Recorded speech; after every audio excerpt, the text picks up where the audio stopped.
Shalom saudara-saudara yang dikasihi Tuhan, jumpa kembali di channel YouTube saya. Kesempatan ini saya hadir menjumpai saudara-saudara sekalian. Apa kabar? Saya terus berharap Bapak Ibu tetap dalam keadaan sehat. Nah, kesempatan ini kita akan mendengarkan satu kesaksian yang sangat luar biasa dari seorang ibu muslimah yang mana sejak dari kecil rajin sholat, rajin ngaji, rajin belajar agama. Dan ia tidak pernah bercita-cita untuk menjadi seorang Kristen, karena yang ia tahu bahwa Kristen itu kafir dan pasti masuk neraka. Nah, suatu ketika saudara-saudara, dia bertanya kepada gurunya, berarti orang Islam akan masuk surga semua? Gurunya katanya menjawab, belum tentu. Berarti hanya Muhammad yang masuk surga? Belum tentu. Nah, disinilah hatinya bertanya-tanya, kok bisa seperti itu? Nah, sungguh sesuatu yang sangat luar biasa, saudara-saudara. Ia terus mencari kebenaran. Nah, suatu ketika dia masuk dalam satu organisasi, ya, karena menurut doktrin di dalam organisasi itu bahwa kita akan masuk surga kalau kita berjihad. Nah, tapi sungguh sangat luar biasa, saudara-saudara. Singkat cerita, dia dijamah oleh Tuhan Yesus, dijumpai oleh Tuhan Yesus. Akhirnya ia menemukan kebenaran bahwa ternyata hanya di dalam Yesus Kristus saja ada keselamatan. Hanya melalui Yesus Kristus saja kita diselamatkan. Sungguh luar biasa, kita percaya bahwa Tuhan sendirilah yang panggil beliau untuk menjadi percaya, untuk diselamatkan oleh Tuhan. Sungguh luar biasa kesaksian ini, saudara-saudara. Kita dengarkan selengkapnya berikut ini. Perkenalkan, nama saya Fatimah Sadia. Saya berasal dari Jawa dan latar belakang saya memang Muslim. Saya tidak pernah mempunyai niat dan tidak pernah punya cita-cita untuk menjadi seorang Kristen. Karena dalam keluarga saya semuanya Muslim, lingkungan saya semuanya Muslim. Bahkan di dalam kehidupan saya tidak pernah saya menemukan yang namanya gereja di lingkungan saya. Saya tidak pernah menemukan orang Kristen di lingkungan saya. Saya dibesarkan keluarga Muslim semuanya 100%. Saya tidak pernah bercita-cita untuk menjadi orang Kristen karena sedikit pun saya tidak pernah mendengar apa itu Kristen, siapa itu Yesus. Saya tidak pernah mendengar. Hanya yang saya tahu di dalam kehidupan saya selalu dikenal bahwa orang Kristen itu kafir dan tidak pernah mempunyai tempat di surga. Orang Kristen hanya punya surganya di dunia. Itu saja yang saya pernah dengar. Mengenai agama yang lain saya pun tidak pernah tahu. Nah, dalam perjalanan hidup saya dari kecil memang sekolah saya juga di Madrasah Hidayah sampai ke SMP. Lalu saya keluar sekolah dan saya tidak melanjutkan sekolah karena saya kepengen bekerja. Saya merantau. Nah, setelah merantau itu memang saya sedang mencari jati diri. Karena dalam perjalanan hidup saya dulu, ketika saya sekolah, saya tuh paling rajin ngaji, saya paling rajin untuk selalu belajar agama gitu ya. Dan bahkan saya tuh sering bertanya, sering kritis sama guru gitu. Nah, saya tuh suka nanya begini, Pak Guru, kalau begitu kita Islam semuanya masuk surga ya? Saya bilang gitu. Kata Pak Guru saya bilang, oh belum tentu katanya. Oh kalau begitu hanya Muhammad saja ya yang bisa masuk surga, juga belum tentu. Nah kalau begitu siapa dong? Gimana dong? Surga kosong dong gitu kan. Saya banyak bertanya. Tetapi dalam pendidikan saya selama ini tidak pernah diperlihatkan mengenai tentang surga, tetapi hanya diceritakan mengenai tentang neraka saja. Itu yang buat takut saya gitu. Saya begitu takutnya, saya tidak mau terlewatkan untuk selalu sholat 5 waktu. Zaman saya dulu itu bahkan lampu aja tidak ada gitu ya. Musola itu banyak, 100 meter setiap tempat tinggal saya selalu ada musola. Nah, saya itu selalu paling rajin. Dari teman-teman saya paling rajin gitu. Nah, di tengah-tengah hal yang membuat saya ini semakin penasaran, kalau memang surga itu kosong, lalu buat apa selama ini kita ibadah? Selama ini kita ngikutin aturan-aturan yang saya sendiri sebenarnya tidak paham gitu. Untuk apa kesemuanya ini? Tetapi saya takut kalau saya ini nanti sampai mati ke neraka gitu. Karena kehidupan saya begini. Saya dulu mikir, saya hanya dilahirkan, setelah itu dibesarkan, setelah itu menikah, setelah itu saya mati. Hanya itu saja, saya seperti tidak punya harapan di masa lalu saya. Tetapi dalam kematian itu pasti saya akan menemukan neraka. Itu yang saya takutkan. Nah, oleh sebabnya saya tidak pernah menemukan jawaban dari guru saya, guru ngaji saya, ustadz saya, tidak pernah menemukan jawaban bahwa kita bisa masuk surga. Itu tujuan saya. Nah, tapi dalam hal itu saya tidak berpikir bahwa Islam itu buruk, bahwa Islam itu tidak baik. Tidak, saya tidak pernah berpikir seperti itu. Menurut saya, memang guru saya yang mungkin kurang ilmu gitu. Nah, itu sebabnya saya pergi merantau itu, saya sekalian mau mencari pekerjaan, sekalian saya juga mencari jati diri saya, dan tujuan saya mencari kebenaran yang sejati. Begitu. Halo? Halo? Yo, silakan. Terus. Lanjut. Pada akhirnya, ya. Pada akhirnya, saya mendapatkan pekerjaan. Setelah mendapat pekerjaan itu, suatu ketika saya bertemu dengan orang yang sama-sama gaji dengan saya, tapi saya masih sangat belia sekali waktu itu. Saya diajak berteman, lalu diajak ke rumahnya gitu. Nah, di situ saya tidak mengira bahwa di situ saya bertemu dengan orang-orang yang sangat mengerti dengan agama. Saya melihat mereka ini semuanya religius gitu. Nah, di situ ada kesempatan saya untuk bertanya-tanya mengenai tentang agama Islam. Karena memang selama ini saya tidak pernah mendapatkan suatu jawaban dari guru saya dulu. Gitu. Nah, setelah itu, para ustadz itu menceritakan bahwa kita Muslim tetap bisa masuk surga, tetapi harus melalui jihad, seperti itu. Dan kita harus diharuskan untuk membayar sedekah dan juga infak setiap bulannya. Nah, mikir saya begini, oh pasti di sini kayaknya ada jalan di sini, ada jalan menuju surga ini di sini. Saya menemukan komunitas yang membuat saya itu semakin nyaman, membuat saya mungkin semakin inilah jawaban, seperti itu. Dan saya melanjutkan perjalanan saya, akhirnya saya masuk di dalam organisasi yang saya sendiri tadinya tidak menyangka bahwa itu adalah melawan hukum. Tetapi yang jelas saya menjalani semuanya sesuai syariat Islam. Gitu. Yang penting saya tidak keluar dari Islam. Saya tetap Islam. Karena saya tetap memandang bahwa Islam itu adalah rahmatan lil alamin. Saya tidak pernah memandang Islam itu buruk. Itu masa lalu saya. Tetapi dalam perjalanan hidup saya justru tidak pernah menemukan kedamaian. Saya di dalam organisasi itu seperti orang dikejar. Karena apa? Saya semakin tidak punya harapan. Mungkin saya akan menemukan jalan ke surga melalui infak dan sedekah dan jihad yang selama ini saya jalanin. Saya dapat pekerjaan setiap bulan saya gajian, selalu habis untuk itu semua. Bahkan untuk kesehari-harian saya harus berjuang saya harus cari sendiri lagi. Itu penderitaan saya selama saya mengikuti organisasi ini. Karena apa? Semuanya demi untuk berdirinya dan tegaknya Indonesia ini menjadi negara Islam. Karena tujuan negara Islam ini, tujuan bangsa Indonesia ini dan organisasi yang saya jalani dulu, ini bertujuan untuk membuat bangsa Indonesia ini menjadi negara Islam Indonesia.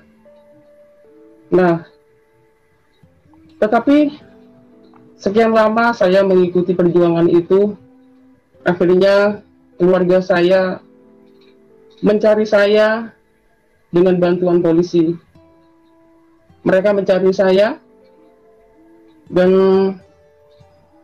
selama 1 minggu kata mereka, mereka menemukan saya.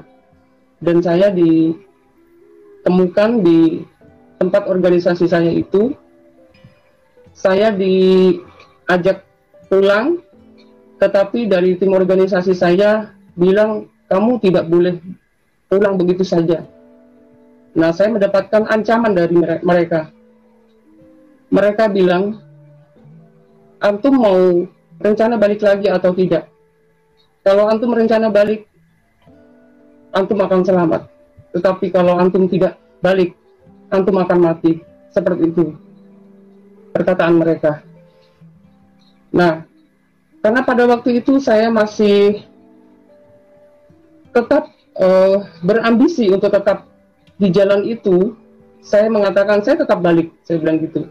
Karena demi keselamatan organisasi ini supaya tidak terbongkar oleh aparat, makanya saya siap mengikuti keluarga saya.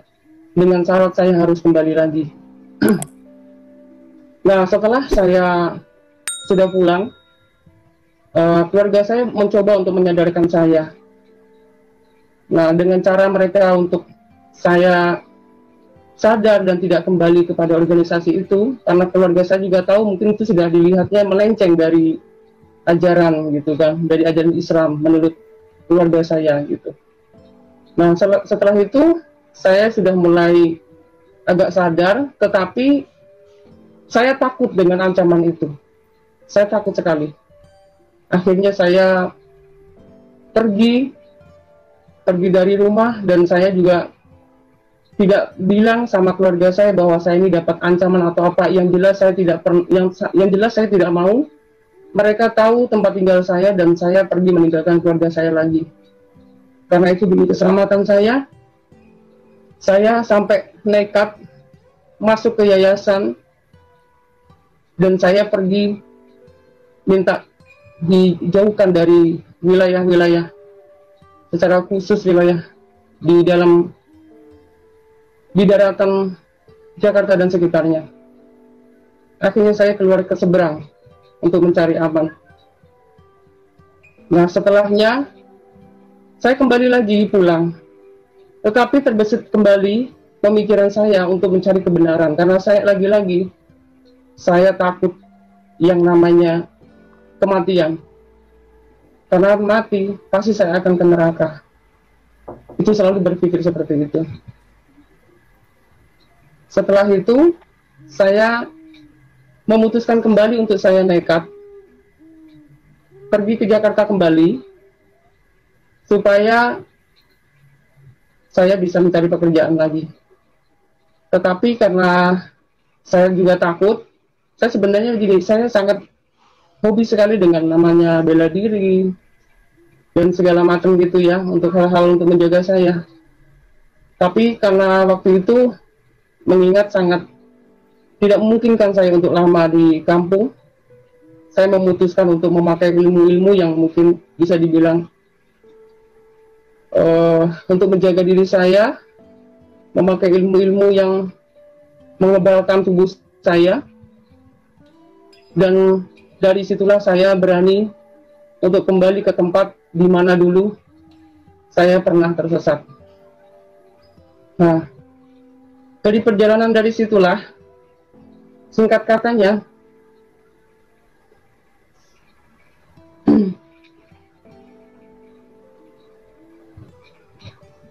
saya mencoba lagi berjuang untuk mencari pekerjaan. Tetapi kata security semuanya bilang katanya tidak ada pekerjaan. Nah, karena saya mungkin udah biasa diajar untuk mental keras, melawan orang, apalagi ditambah lagi saya punya ilmu-ilmu, saya hobi sekali dengan berantem secara fisik. Nah, setelah itu saya dendam sekali dengan satpam itu, dan saya mencoba ingin membalas dendam, dan saya berusaha untuk belajar lagi tuh fisik saya, untuk saya supaya lebih baik lagi. Nah, dari situlah saya dipertemukan dengan cowok. Saya satu kos gitu ya, satu kos sama temen cewek. Nah, itu temen cowok yang datang itu temennya temen aku gitu. Lalu temen aku itu mencoba mendekati saya dan dia suka sama saya gitu. Tetapi saya dengar dia security gitu kan. Nah, setelah itu saya akan manfaatkan security ini untuk bisa memasukkan saya untuk supaya saya menjadi security, supaya saya bisa membalas dendam sama security itu yang menolak saya itu. Setelah itu saya ternyata tidak berhasil karena security yang suka sama saya itu ternyata tidak bisa saya manfaatkan, tapi sebaliknya saya justru dimanfaatkan sama security itu, dan ternyata dia malah menyukai saya. Terus dalam perjalanan saya dengan beliau ini, kami memutuskan untuk kami menjalin hubungan. Tapi yang namanya perempuan kita tetap takut ya, takut kenapa-kenapa seperti itu. Nah, pada akhirnya saya memberikan ketegasan kepadanya bahwa dia harus ikut saya Islam gitu, karena ternyata cowok saya ini Kristen. Saya tidak tahu sebelumnya gitu kan. Setelah saya tahu, serius mengatakan dia adalah seorang Kristen. Akhirnya saya mengajak bicara dua mata dan saya menyatakan, kalau kamu siap menikahi saya berarti kamu harus mengikut saya menjadi beragama Islam. Kata dia tidak bisa gitu kan. Saya sangat kecewa pada waktu itu. Karena apa? Ternyata cintanya cuma hanya sekedar itu gitu. Tidak mau berkorban untuk saya. Ya sudah, akhirnya kami memutuskan untuk berpisah. Setelah perjalanan saya berpisah beberapa bulan dengan mantan saya itu, nah dari situlah Tuhan berbicara kepada saya melalui mimpi. Singkat katanya, malam itu saya tidur sendiri, tidak ada teman saya. Teman saya lagi di tempat saudaranya. Nah, ada yang namanya pohon rindang yang saya lihat di dalam mimpi itu. Lalu saya melihat ada orang yang berjubah putih. Dan di depan orang yang berjubah itu banyak sekali domba-domba. Seperti orang lagi mengembala domba seperti itu. Nah, saya dari jauh, saya melihat bahwa itu siapa gitu kan. Lalu orang yang berjubah itu membuka tangannya lebar-lebar dan dia berkata, "Akulah jalan dan kebenaran dan hidup. Tidak seorang pun yang bisa datang ke rumah Bapa kalau tidak melalui aku." Itu katanya, kata pertama. Nah, setelah itu saya terbangun, mimpi apa tadi ya gitu. Tapi saya tidak menghiraukan mimpi itu. Apa sih tadi gitu, tidak menghiraukan. Pada akhirnya malam berikutnya, saya dikasih mimpi kembali. Di situ saya juga melihat pohon rindang kembali. Entah kenapa, apa maksud dari simbol pohon rindang yang selalu muncul dalam mimpi saya itu, saya tidak mengerti. Yang jelas itu yang saya lihat. Dan saya melihat ada anak 7 tangga. Di atas anak 7 tangga itu ada yang namanya salib. Nah, setelah itu di dalam mimpi saya itu, saya disuruh naik memanjat tangga itu sampai ke puncaknya. Saya memeluk salib itu, dan salib itu berubah menjadi wajah orang. Orang itu bicara seperti yang mimpi saya pertama kali. "Akulah jalan dan kebenaran dan hidup. Tidak seorang pun yang bisa datang ke rumah Bapa kalau tidak melalui aku," katanya. Nah, setelah itu saya terbangun kembali. Setelah saya bangun, saya bingung, ini apa sih? Kok mimpi bisa sampai 2 kali seperti ini, begitu. Nah, Sementara itu ada salib. Bukankah salib itu Tuhannya orang Kristen? Menurut saya waktu itu, karena saya tidak pernah mengenal sama sekali yang Kristen itu seperti apa. Setahu saya yang selama ini yang saya tahu, Kristen itu menyembah berhala, menyembah patung, menyembah salib. Nah, pikir saya, apakah itu yang Tuhannya orang Kristen gitu kan? Saya bingung gitu kan. Nah, pagi itu saya mulai merasa sangat gelisah. Saya begitu seperti dikejar ke suara-suara itu seperti mengejar saya gitu. Saya penasaran. Dalam mimpi itu, perkataan itu seperti menjawab pertanyaan-pertanyaan yang selama ini yang saya cari. Selama saya hidup, saya mencari kebenaran yang sejati. Tetapi di dalam mimpi itu, dia memperkatakan suatu perkataan yang membuat saya, ini jawaban yang saya cari. Tapi kenapa harus Tuhannya orang Kristen? Kenapa harus ada salib segitu kan? Itu kan Tuhannya orang Kristen. Saya langsung nyebut astagfirullahaladzim, astagfirullahaladzim. Dan saya tidak mungkin. Saya tidak akan mungkin menjadi Kristen. Saya tidak mungkin. Saya begitu. Saya selalu menolak. Akhirnya apa? Saya membaca surat An-Nas, pokoknya surat-surat hafalan, surat apa itu saya bacain untuk saya menolak kalimat-kalimat yang di dalam mimpi saya itu. Ini pasti jin. Ini pasti jin yang akan menyeret saya pada kekafiran. Itu waktu itu saya berpikir seperti itu. Karena saya selama ini sudah diajar bahwa di dalam kekristenan atau orang Kristen itu tidak mempunyai tempat surga. Di dalam kekristenan itu hanya yang ku tahu surganya itu hanya di dalam dunia ini begitu. Jadi saya tidak mungkin akan menjadi Kristen. Akhirnya saya berusaha untuk selalu saya berdoa di dalam hafalan-hafalan surat hafalan yang saya hafalkan. Nah, tetapi semakin saya menolak dengan surat-surat hafalan yang saya naikkan itu, justru suara itu semakin kencang dan semakin seolah-olah semakin jelas di dalam pikiran saya, dan bahkan mengalahkan surat-surat hafalan yang saya hafalkan itu. Akhirnya saya mulai gelisah dan saya sangat panik sekali. Ini semakin gila saya kalau seperti ini. Saya terus bertahan. Saya gimana caranya saya untuk menolak perkataan yang ada di dalam mimpi saya itu. Saya, Pak Tentaragi, kalau mau tahu, sedikit pun sama sekali saya tidak pernah terbesit dan tidak pernah mau menjadi orang Kristen.